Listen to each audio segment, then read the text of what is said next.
नमस्कार. Cook with Sonali मराठीजमध्ये तुम्हा सर्वांचे खूप खूप मनापासून स्वागत. तर आज आपण बनवणार आहोत कैरीचे पन्ह. तर इथे तुम्ही पाहू शकता अगदी सुरेख असं हे पन्ह तयार होतं. त्याचबरोबर हे पन्ह महिनाभर स्टोअर करून ठेवू शकतो आणि त्याचबरोबर सध्या इतका उन्हाळा वाढलेला आहे की अगदी पटकन काहीतरी थंडगार प्यावंसं वाटतं. तर अशा वेळी तुम्ही फक्त हे झटपट असं 2 मिनिटांमध्ये आपण पन्ह बनवू शकतो. तर अशा छान छान रेसिपींसाठी चॅनलला अजून सबस्क्राईब केलं नसेल तर लगेचच चॅनलला सबस्क्राईब करून घ्या. त्याचबरोबर बेल आयकॉनचे बटन दाबा. चला तर रेसिपीला सुरुवात करूया. तर इथे मी एक कुकरचा डबा घेतलेला आहे. त्याच्यामध्ये 5 कैऱ्या घेतलेत. कैऱ्या स्वच्छ धुवून घ्यायच्या आहेत. कुकरच्या डब्यामध्ये काढून घेतल्या. त्यानंतर कुकरमध्ये थोडंसं पाणी टाकून घेतलं. आता आपण जो कैरीचा डबा घेतलेला आहे तो याच्यामध्ये घालायचा आहे. कुकरला झाकण लावून घेऊया आणि झाकण लावल्यानंतर कुकरच्या आपल्याला इथं 5 ते 6 शिट्ट्या काढून घ्यायच्या आहेत. 5 ते 6 शिट्ट्यामध्ये कैरी छान अशी मऊसूत शिजली जाते. तर आता आपण कुकरच्या 5 ते 6 शिट्ट्या काढून घेऊया आणि त्यानंतर आपण पुढची जी प्रोसेस आहे ती पाहूया. तर इथे मी कुकरच्या 5 शिट्ट्या काढून घेतल्या. कुकर संपूर्णपणे गार करून घेतलेला आहे आणि आता इथे झाकण ओपन केलं. तुम्ही इथे पाहू शकता छान अशी मऊसूत ही कैरी जी आहे ती शिजली गेलेली आहे. आता आपण हा जो कुकरचा डबा आहे तो बाजूला काढून घेऊया आणि संपूर्णपणे आपल्याला हा जो डबा आहे तो गार करून घ्यायचा आहे. तर इथे तुम्ही पाहू शकता ह्या ज्या कैऱ्या आहेत त्या संपूर्णपणे आपण इथे गार करून घेतलेल्या आहेत आणि गार झाल्यानंतर वरची जी साल आहे कैरीची ती आपल्याला इथे बाजूला काढून घ्यायची आहे. अगदी सहज निघते ही साल, कारण छान अशी मऊसूत कैरी शिजलेली असते. तर या पद्धतीने संपूर्ण कैरींची साल आपण इथे काढून घेऊया आणि त्यानंतर सालीला जो कैरीचा गर लागलेला आहे तो पण आपण इथे वापरणार आहोत, पण तो आपण नंतर इथे कसा काढायचा ते पाहूया.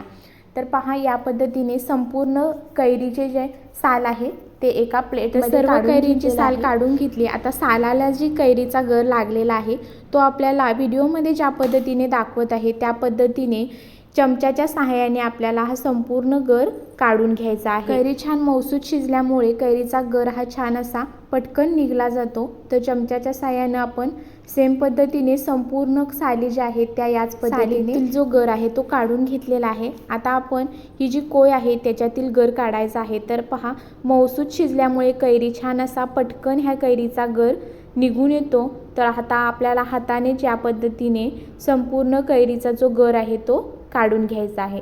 तर पहा, अगदी पटकन हा कैरीचा गर निघालेला आहे. छान सर्व कैरींचा गर आपण इथे काढून घेतलेला आहे. पाहू शकता साधारण एक वाटीवर हा गर आहे. तर आता आपण हा जो गर घेतलेला आहे तो आपण एका मिक्सरच्या भांड्यामध्ये काढणार आहोत. तर त्याच्यासाठी इथे मी एक मोठं मिक्सरचं भांडं घेतलेलं आहे. त्याच्यामध्ये आपण हा संपूर्ण कैरीचा जो गर आहे तो काढून घेऊया. वाटीने मोजून घेतला तरीही चालेल, पण अंदाजे बरोबर 1 वाटीच हा गर आहे आणि त्या अंदाजानेच आपल्याला इथे गूळ वापरायचा आहे. तर 1 वाटी गरासाठी इथे मी 1 वाटी गूळ घेतलेला आहे. त्यामध्ये अर्धा चमचा जिरेपूड टाकलेले आहे. त्यानंतर थोडेसे वेलदोडे टाकलेत आणि त्याचबरोबर चवीनुसार मीठ टाकायचं आहे. तुम्हाला जर जिरेपूड वापरायची नसेल तर याच्यामध्ये जिरं टाकलं तरीही चालेल. आता मिक्सरला छान असं ह्याची पेस्ट होईपर्यंत आपण हे वाटून घेऊया.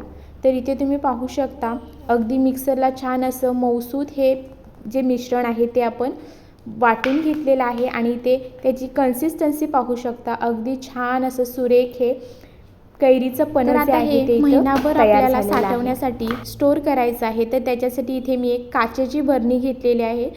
तर ही बरणी आपल्याला स्वच्छ करून उन्हामध्ये वाळवून संपूर्णपणे कोरडी करून घ्यायची आहे आणि त्याच्यानंतर आपल्याला या काचेच्या बरणीमध्ये आपण हे पन्ह जे आहे ते स्टोअर करून ठेवणार आहोत. तर आता पन्ह बनवायचं कसं, तर त्याच्यासाठी इथे मी 1 ग्लास पाणी घेतलेला आहे. त्याच्यामध्ये 2 ते 3 चमचे ह्या कैरीच्या पन्ह्याचा जो गर आहे तो घालून घ्यायचा आहे. व्यवस्थित असा मिक्स करून घ्यायचा आहे. मिक्स झाल्यानंतर तुम्ही इथे याचा कलर पाहू शकता. अगदी अप्रतिम दिसतोय. त्याचबरोबर चवीला तर खूपच छान लागतं. मिक्स केल्यानंतर आता याच्यामध्ये थोडीशी बारीक कट केलेली पुदिन्याची पाने घालायची आणि त्यानंतर तुम्ही आवडीनुसार बर्फाचे तुकडे टाकू शकता आणि इथे आपलं पन्ह तयार झालेलं आहे. तर सध्या उन्हाळा इतका वाढलेला आहे की बाहेरून आल्यानंतर आपल्याला काहीतरी थंडगार प्यावंसं वाटतं. अशा वेळी अगदी झटपट तयार होणारं हे कैरीचं पन्ह तुम्ही नक्की ट्राय करा. रेसिपी आवडली असेल तर चॅनलला सबस्क्राईब करा, बेल आयकॉनचे बटन दाबा, त्याचबरोबर चॅनलला हाईप करा. धन्यवाद.